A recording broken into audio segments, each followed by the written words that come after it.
everyone, this is Nirmala Kumari from Department of Commerce from Jamnilal College, Hajipur. So today we are going to study about methods of wage payment, under which we are going to study piece rate system and incentive wage system.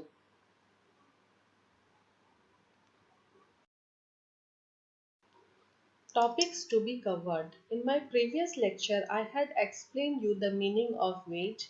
Then I had explained you what is time rate system, how to calculate wage based on time rate system. So today we are going to cover piece rate system and incentive wage plan. Under incentive wage plan, we are going to cover up Taylor, Merrick and Gantt task. Number one is piece rate system. So we'll see what is piece rate system. Under piece rate system of payment, wages are based on output and not on time. There is no consideration for time taking in completing a task. A fixed rate is paid for each unit produced, job completed or an operation performed. Workers are not guaranteed minimum wage under this system of wage payment. So basically piece rate system, as the name is piece. Piece means unit and rate means the rate on which wages is going to be calculated. So here wage is calculated on the basis of number of units produced by the workers. So the formula is equal to wage is equal to output multiplied with piece rate. So output here means number of units produced by a particular worker and what is the rate of manufacturing this product. So we'll see piece rate system with the help of an example. So here we have an example. A worker produces 20 units of a product in 8 hours a day.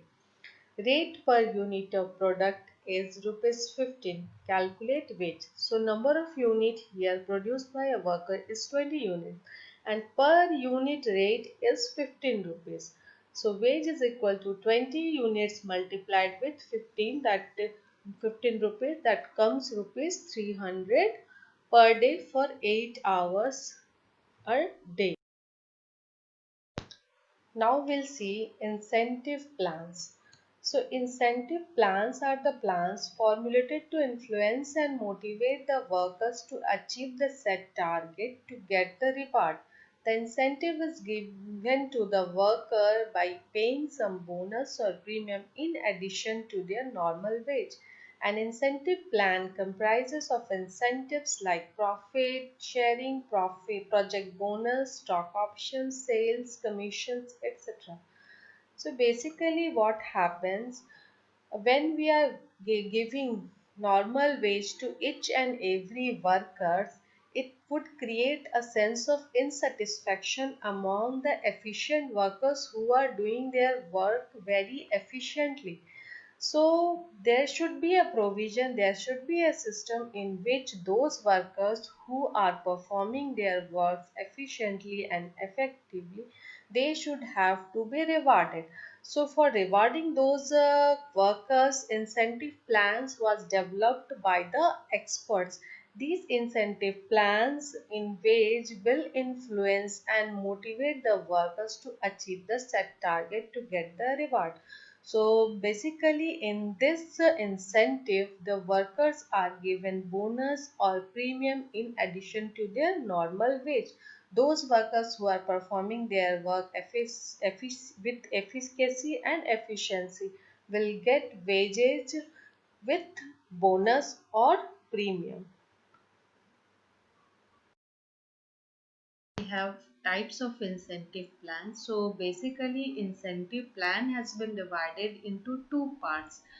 One is time based. The calculation of wage based on time is called time based incentive plan, and another one is productivity based incentive plans. Those plans which calculate the wage based on productivity is called productivity based incentive plan. So we'll see under time based, we have Halsey plan, we have Rowan plan, immersion plans, and Beddoes plans.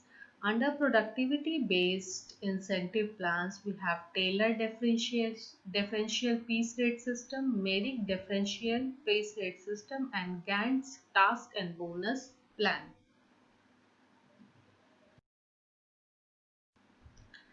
Now we will be seeing Taylor differential piece rate system. As the name is differential, differential means different piece rate. Different piece rate for different type of workers. So Taylor had given that there should be two type of differential piece rate system. There should be two different rates for different workers, higher wage or lower wage. Higher wage rate is paid for producing equal to or more than standard unit of product. Lower wage rate is paid for producing less standard unit of product. Here it means we have to calculate a standard unit. So standard unit will be determined after careful study of time and motion study of a particular work. So standard has been determined. Based on that, if a worker produces equal to or more than standard unit of product, then he is eligible to get higher rate of wage, and those workers who are producing less than a standard unit of product, so they are eligible to get low rate of wage. So now we will be seeing with the help of an example how it should be calculated. So in this example we have a standard work is equal to 10 units per day. A worker has to produce 10 units in a day, and high rate of wage is rupees 1 per unit. Lower wage rate is 80 paise per unit. So if a worker complete his standard work, he will be paid wages at higher rate. Suppose if a worker produces 10 units or 11 units or 12 units, so this worker comes under equal to or more than standard. So he is eligible to get wage as per rupee 1 per unit.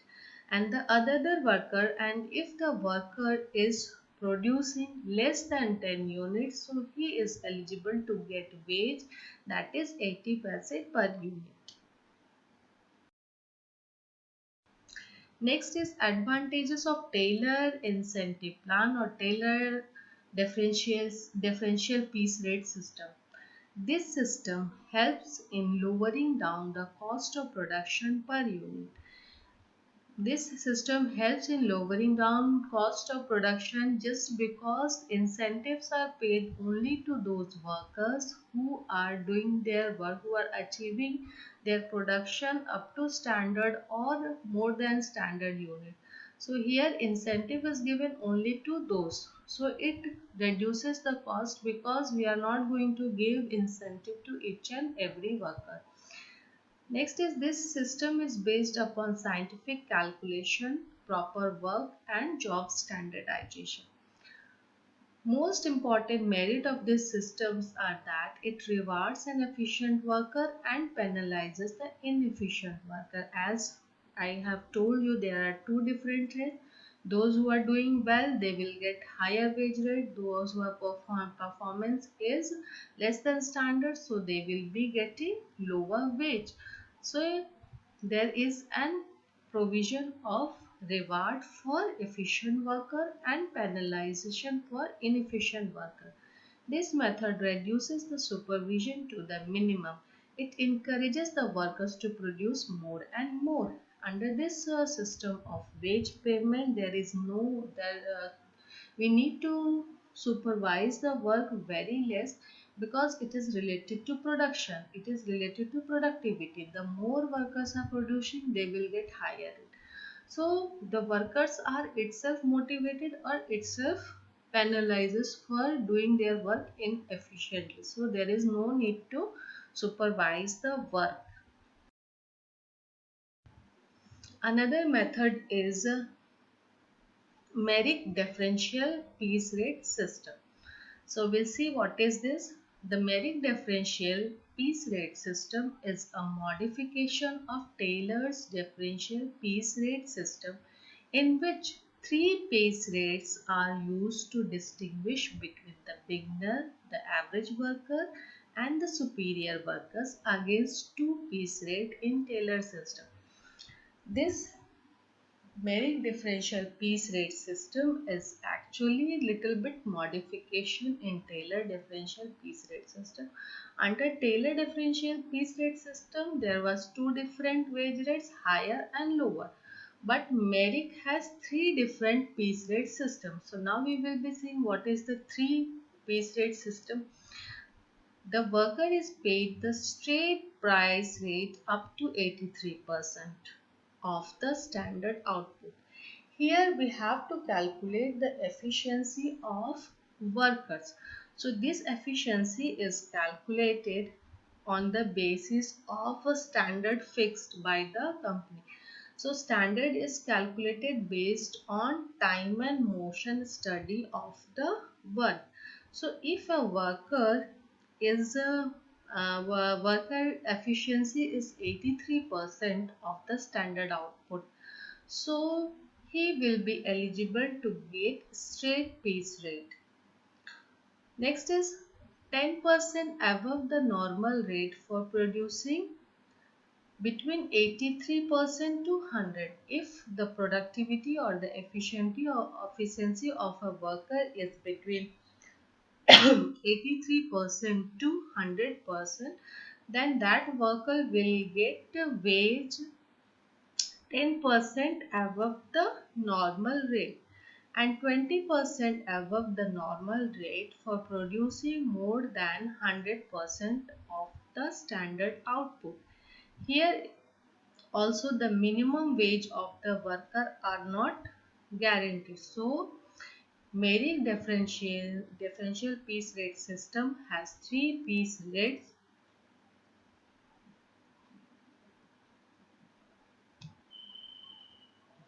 So Merrick differential piece rate system has three different rates. Efficiency up to 83% will get normal piece rate system. Efficiency between 83% to 100%, the wage will be 10% above the normal rate. And if efficiency is more than 100%, then 20% above the normal rate. So here minimum wage is not guaranteed. So let us see one example. So in this example, we have the standard output which is 200 units and the piece rate is 10 paise.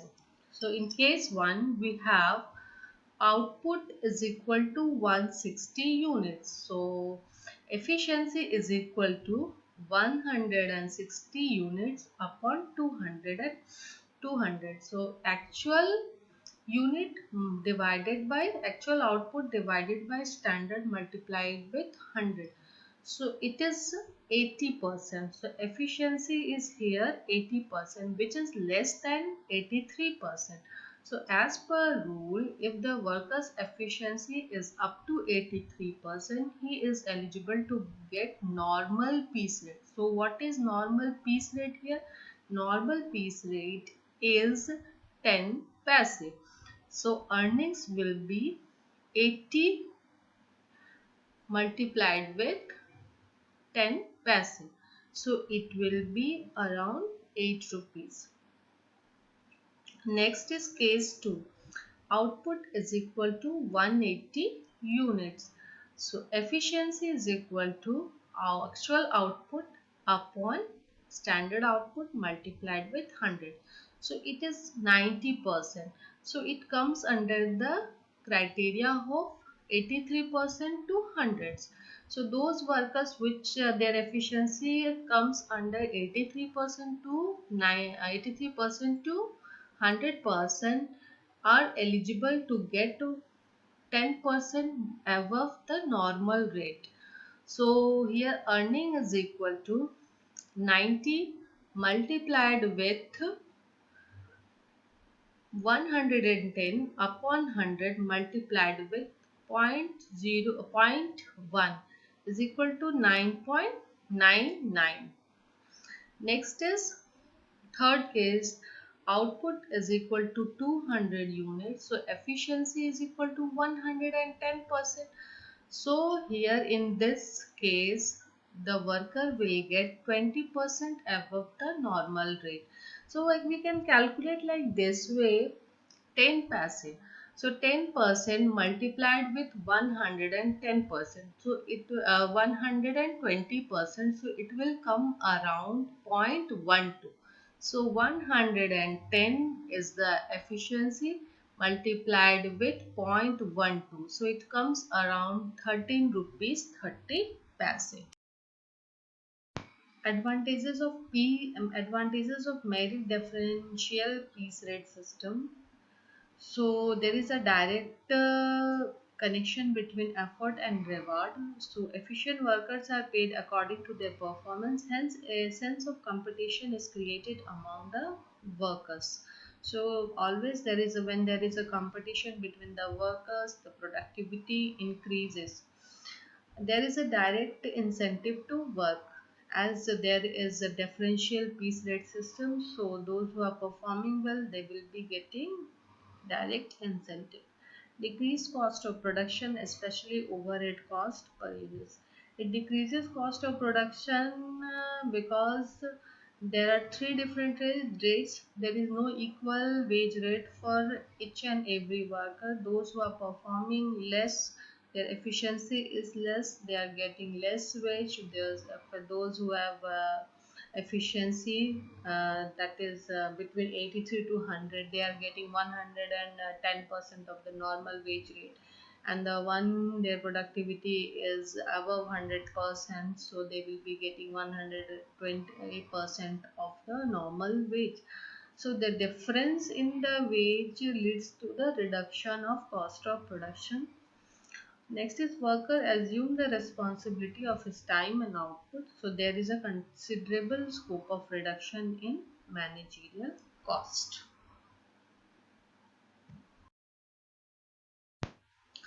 Our next incentive plan is Gantt task and bonus plan. So this plan was developed by Henry L. Gantt.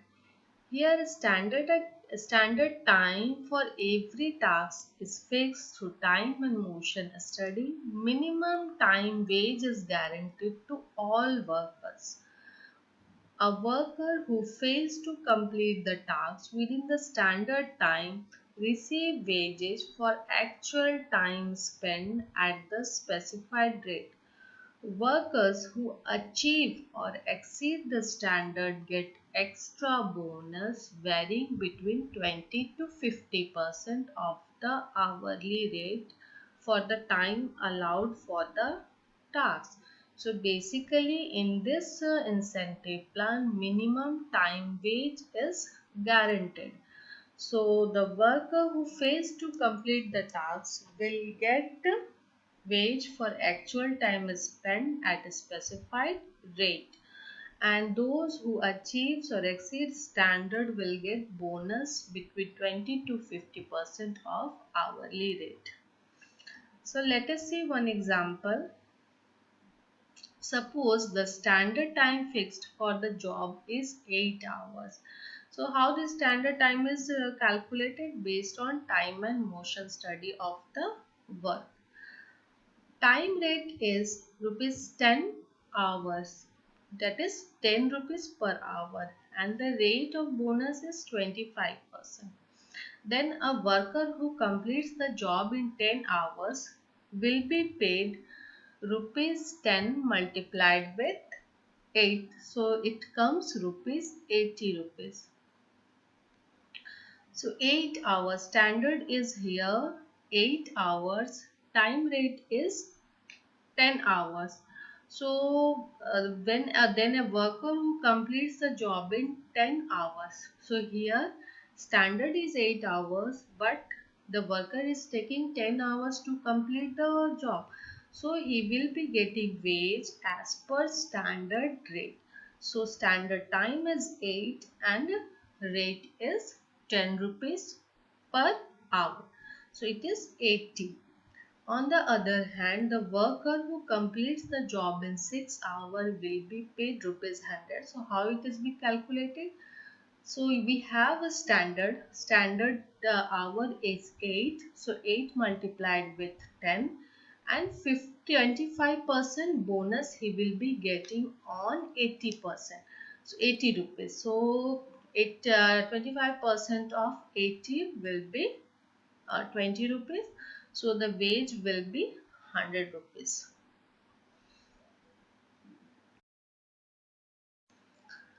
Now we'll see advantages of Gantt task and bonus scheme. As per this plan, minimum wage is assured to every employee. The workers with low productivity do not get punished. This plan is motivating factor for employees to increase their efficiency as it is directly related to incentive. This plan is more profitable for workers where efficiency is very high as the bonus is paid on the increased. Disadvantages of Gantt tax and bonus scheme. This system is against the interest of labor units.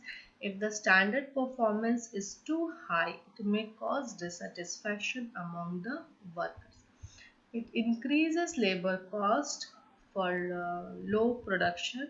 Adequate attention is paid in fixing the guaranteed time rate and determination of standard output, as any error creates disturbance among workers. So basically it increases labor cost because minimum wage is guaranteed to each and every worker, plus incentive is given to those who are performing their work. So it puts the cost will increase because it becomes expensive. Adequate attention is paid in fixing the guaranteed time rate. We need to analyze, or adequate attention or adequate wage rate has to be decided under this method because it creates disturbance amongst the workers.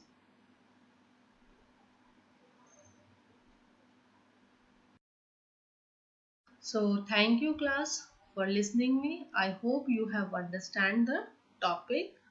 So thank you once again.